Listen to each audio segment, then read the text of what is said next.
Don't forget to subscribe to my channel.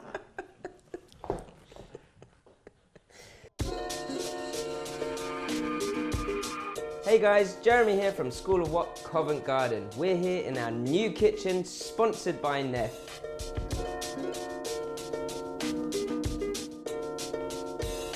We're cooking a kale and pine nut wonton soup, Chinese style.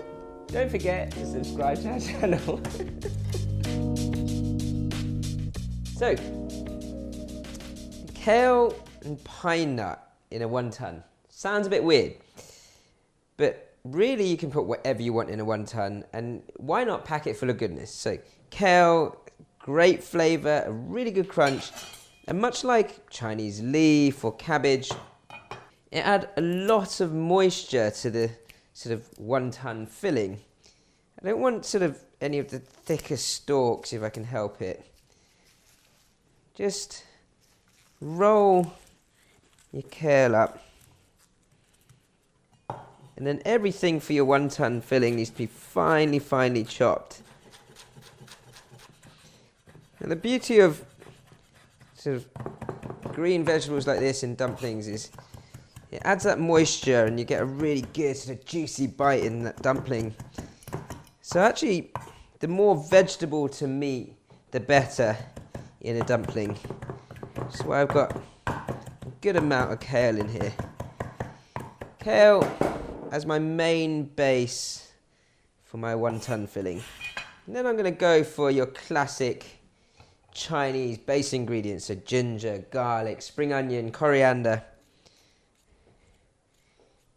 And because it's for your dumplings, again, everything finely chopped. The finer, the better.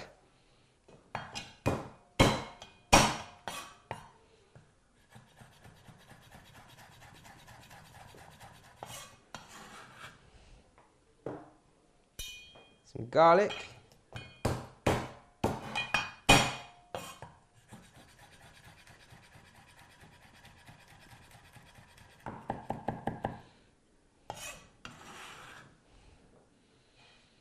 Spring onion. They're big spring onions, just one will do. A lot of people recently have been asking me, oh, do you use all the green and the white? Yeah, you use the whole thing, you know. We don't like to waste anything here. Once you get to the thicker parts, you can just sort of cut it in half, quarter, and then continue to chop. And then if you like coriander, it does add a bit of fresh flavour. With coriander as well, every part of that coriander, including the stalk, has a lot of flavour in it. So just roll that coriander up and give it a rough chop. You don't want to over chop. It can bruise quite easily. So my coriander's in there. Kale, ginger, garlic, spring onion, coriander. Next up, my pine nuts. I do want to toast the pine nuts a little, just to bring out that sort of oil and give them that sort of more nutty toasted flavour. It's on a high heat here, so it won't take long at all. Now, of course, I'm using a wok for this, because I am the wok man. But you can use it frying pan or just put them in the oven for a little bit. Light toasting, straight in. You can see that's brought out the oil in those pine nuts straight away. So I've got some minced pork here. Not too much. As I said, I want that to be, this dumpling filling to be really sort of kale-y, if that's a word. I'm going to go for about a tablespoon of light soy, perhaps a little more. A teaspoon of sesame oil. And a good pinch of sugar. Now we believe that everything we cook has its own sweetness.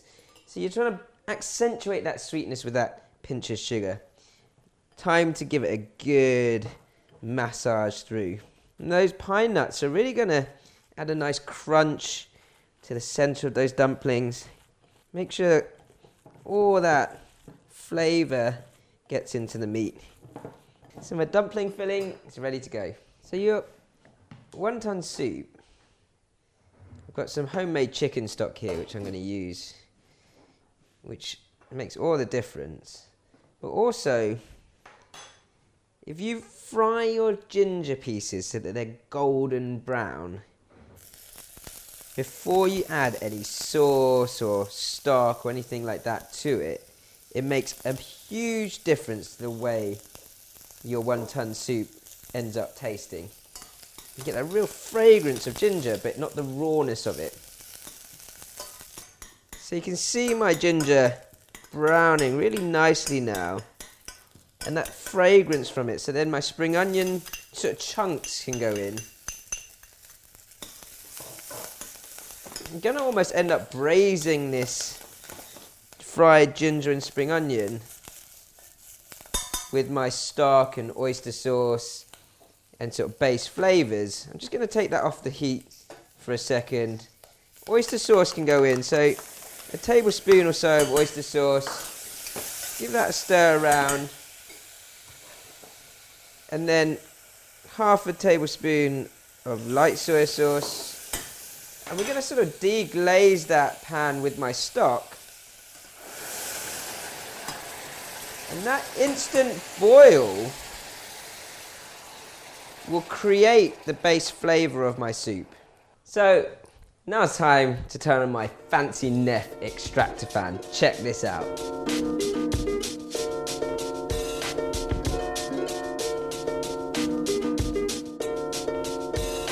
So I'm going to go for traditional wonton folding here. And even with ready-made pastries, if you work out this skill right, you should be able to do it without sort of extra water to stick or anything like that. So you take sort of a teaspoon or so of the mix. Generally, less is more when you're learning. I mean, I do this quite a lot, so I've got about a teaspoon and a half there.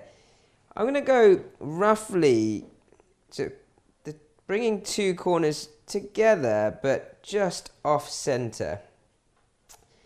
And this is what I like to call the crocodile's jaw, okay? So we're going to use that jaw to sort of gather. And you can see I'm just using the top of where the wet meat is to squeeze this together. Gather, squeeze. And my jaw is clenching tight at this moment in time. And with that clench, you close your wonton together.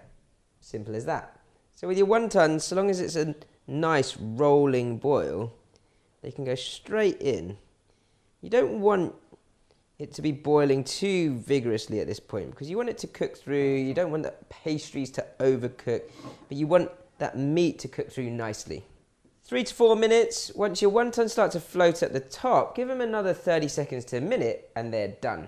So my dumplings are floating nicely. You don't want to give them too long. You can see that the pastry's cooked through and they're floating because all that meat inside is sort of contracted. You've got air inside it, therefore it will float at the top of the water. So straight out with your dumplings. And I mean, I've made a huge amount of dumplings here, so I don't want to waste them. I'm just going to throw them all in. Why not? And then your soup can just ladle over the top. If that isn't the epitome of Moorish, I don't know what is. A bit of spring onion over the top of that. And there you go. Your wonton, kale, and pineapple wonton soup. So, that soup's got a nice sort of almost creamy texture to it from that quick boil. Great crunch from the pine nuts. I'm just going to keep eating until these guys stop me. I'm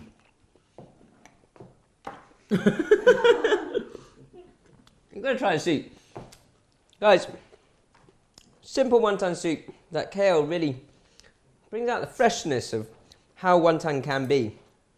If you like this recipe, you want to learn more about dumplings or any type of Asian cuisine, don't forget to subscribe to our channel.